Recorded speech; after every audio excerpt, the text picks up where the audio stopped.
सरकारी खजाने पर मौज करने वालों की बात करेंगे। पुरानी पेंशन को लेकर कर्मचारी परेशान हैं, लेकिन सांसदों और विधायकों का अपना रिटायरमेंट प्लान पुख्ता है। मध्य प्रदेश में फिर से पूर्व विधायकों की पेंशन भत्ता सुविधा बढ़ाने की तैयारी चल रही है।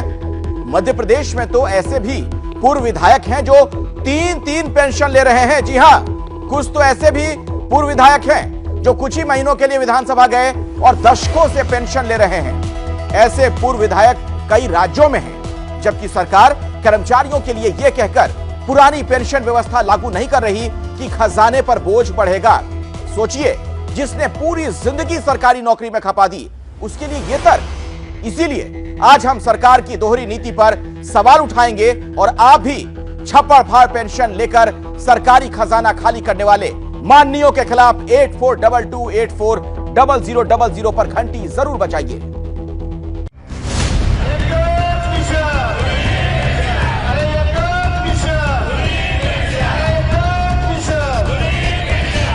35 साल गवर्नमेंट की सर्विस करेंगे तो उनको भी तो पेंशन मिलना जरूरी है ना। 8 महीने में 2 कोटी का चाय पानी के ऊपर खर्चा वो हो सकता है, लेकिन सामान्य कर्मचारी को पेंशन देने के लिए उनको अड़चन है। विधायक 5 बार विधायक बनते, उनको 5 पेंशन मिलती है। हमको एक तो मिलना चाहिए, हमको एक तो मिलना चाहिए। सरकारी दफ्तर में जिंदगी खपाने वाले ये उन तमाम कर्मचारियों का दर्द है जो अपने भविष्य की सुरक्षा को लेकर फिक्रमंद हैं।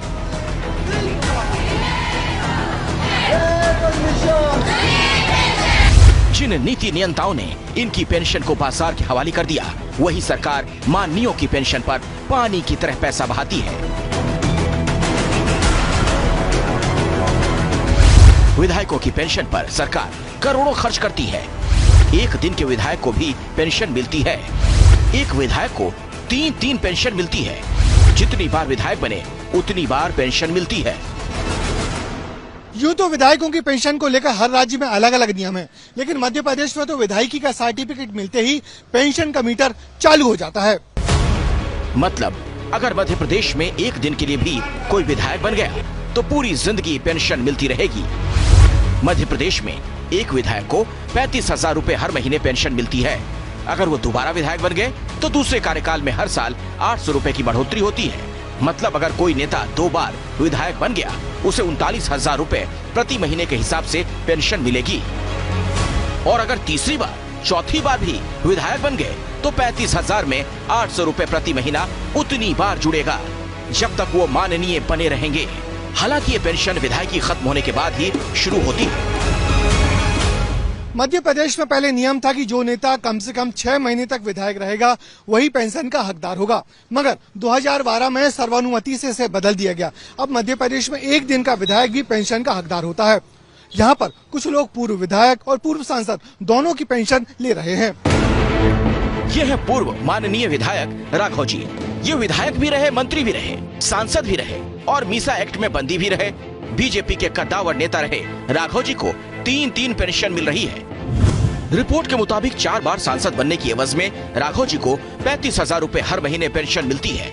3 बार विधायक बने, इसीलिए इन्हें 43,000 रुपए हर महीने वहां से भी पेंशन मिलती है। और ये मीसा एक्ट में जेल गए, इसीलिए मीसा बंदी के तौर पर 25,000 रुपए पेंशन मिलती है। कुल मिलाकर 88 बरस के राघव जी को हर महीने 1,03,000 रुपए पेंशन मिलती है। ये राघव जी को ताउम्र मिलती रहेगी। विधायक और सांसदों को मिलना चाहिए, इसलिए मिलना चाहिए कि वो अपने गाढ़े पसीने की कमाई जो है राजनीति में अपना स्थान बनाने में लगाते हैं। और जब चुनाव आता है तो चुनाव में पैसा खर्च करना पड़ता है। जीत हार ये तो भाग्य के ऊपर है। हारते भी हैं तो हारने में कोई कंपेंसेशन नहीं मिलता है। सरकार प्रायोजित सुविधा का लाभ उठाने वाले ये सिर्फ राघव जी नहीं, बल्कि कई पूर्व माननीय हैं जो कई पेंशन ले रहे हैं।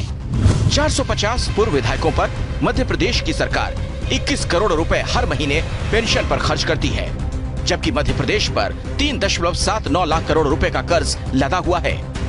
इसके बावजूद पूर्व मंत्री और पेंशनधारी नेता इसे सेवा की कीमत बता रहे हैं।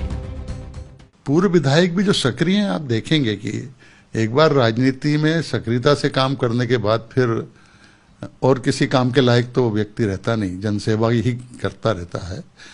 तो उसका कुशल क्षेम भी ठीक चले, इतनी चिंता भी करना चाहिए। इसीलिए इन पूर्व विधायकों को इतने से भी नहीं कुछ होता, उन्हें और चाहिए। इसके लिए पूर्व विधायकों का एक दल पिछले दिनों विधानसभा स्पीकर से मिला। विधानसभा अध्यक्ष ने पूर्व माननीयों की फिक्र में दिल को बड़ा कर लिया। जैसे 5 साल उसका बीत गया तो 800 रुपए के हिसाब से फिर मिल जाता है। पेंशन तो 35,000 है, तो 800 रुपए के हिसाब से मिल गया उसको। तो 800 रुपए 5 साल का क्या होता है बताइए ना। इसलिए कहा गया कि उसको सम्मानजनक कम से कम 1,000 रुपए 1,500 रुपए हो, तो जितने टर्म वो करे तो 1,500 में कौन सा बड़ी भारी बात हो जाएगी। ताउम्र सरकारी पेंशन लेने के बाद पूर्व विधायकों की फैमिली को भी हर महीने ये सुविधा मिलती है।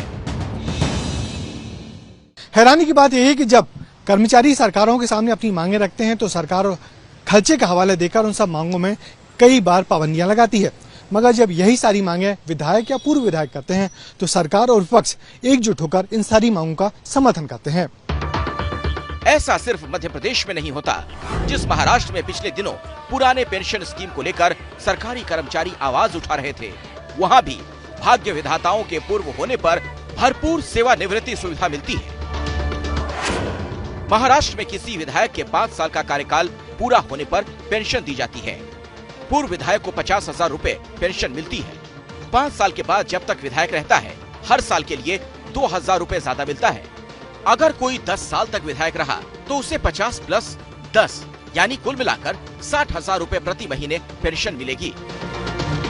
महाराष्ट्र में करीब 850 पूर्व विधायक हैं, जिन पर महाराष्ट्र सरकार पेंशन के लिए सालाना 80 करोड़ रुपए से ज्यादा खर्च करती है। लेकिन अपने लिए नीति नियंताओं को ये भी कम लगता है। विधायक जो है वो 24/7 काम में रहते हैं। हम लोग पब्लिक रिप्रेजेंटेटिव जो भी असेंबली में पार्लियामेंट में चुन के आते हैं, उनको उनका टेन्योर खत्म होने के बाद उनके लिए जो पेंशन दी जाती है वो बहुत पहले से दी जाती है। इसका कंपैरिजन करना ठीक नहीं है। इसे महाराष्ट्र में सरकार की वित्तीय स्थिति से समझिए। महाराष्ट्र की सरकार पर 6,80,357 करोड़ रुपए का कर्ज है। महाराष्ट्र का हर आदमी 54,250 रुपए के कर्ज तले दबा है। सरकारी कर्मचारी पेंशन के लिए आंदोलन कर रहे हैं, लेकिन सरकारी खजाने पर बोझ बताकर कर्मचारियों की मांग को खारिज कर दिया जाता है। लेकिन अपनी पेंशन में कहीं से कोई कोताही मंजूर नहीं।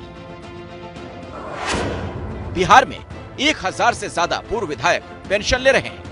पूर्व माननीयों पर बिहार सरकार 60 करोड़ रुपए सालाना खर्च करती है। हरियाणा में माननीयों की पेंशन पर हर महीने 2.5 करोड़ रुपए खर्च बैठता है।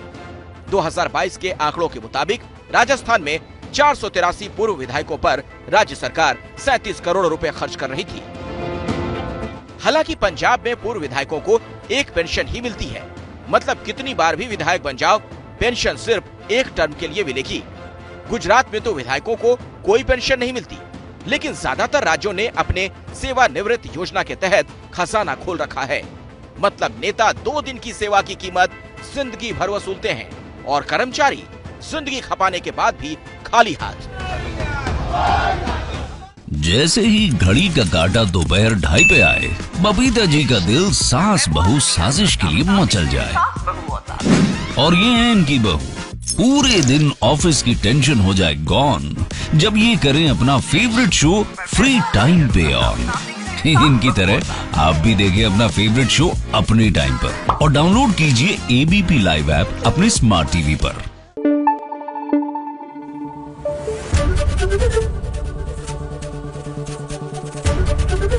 एबीपी न्यूज आपको रखे आगे।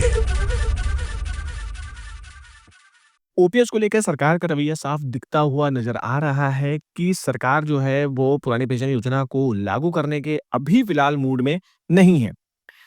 अभी आपने हाल फिलहाल फिर से अभी एक खबर आई है यूपीएस पेंशन स्कीम को लेकर, जिसमें अब जो ओल्ड पेंशन स्कीम के तहत जो भी कर व्यवस्था में छूट मिलती थी, अब यूपीएस में भी दी जाएगी। फिलहाल एनपीएस में भी छूट मिलती है। एनपीएस में जो भी आप कंट्रीब्यूशन करते हैं उसकी छूट आप इनकम टैक्स में शो कर सकते हैं, लेकिन अब यूपीएस पेंशन स्कीम के तहत भी 80C में आपको ये छूट दिए जाने का प्रावधान सरकार ने लागू कर दिया है। इससे पहले यूपीएस पेंशन स्कीम का जो डेट था, वो बढ़ाया गया, जो कि 30 सितंबर तक कर दिया गया है और इसके बाद अभी रिसेंटली अपडेट और आया है कि अब ओपीएस की तरह इसमें भी जो कर व्यवस्था में छूट थी, वो दिए जाने का प्रावधान है। तो सरकार कहीं न कहीं यूपीएस पेंशन स्कीम को और ज़्यादा अट्रैक्टिव बनाने के लिए, कर्मचारियों को लुभाने के लिए प्रयास कर रही है।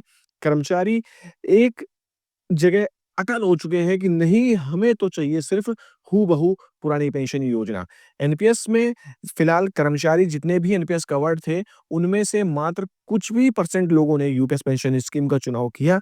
अदरवाइज़ ज़्यादातर कर्मचारी जो हैं वो एनपीएस का ही चयन किया हुआ है और उनका साफ-साफ यही कहना है कि हमें ना यूपीएस चाहिए, ना एनपीएस चाहिए, हमें हूबहू पुरानी पेंशन योजना चाहिए। आपकी राय क्या है? कमेंट सेक्शन पे ज़रूर बताइए। फिलहाल खबर यही थी, मेरे द्वारा दी गई जानकारी अच्छी लगी है तो प्लीज़ वीडियो को लाइक, शेयर, कमेंट ज़रूर करिए। मिलते हैं अगली वीडियो में, तब तक के लिए जय हिंद, जय भारत।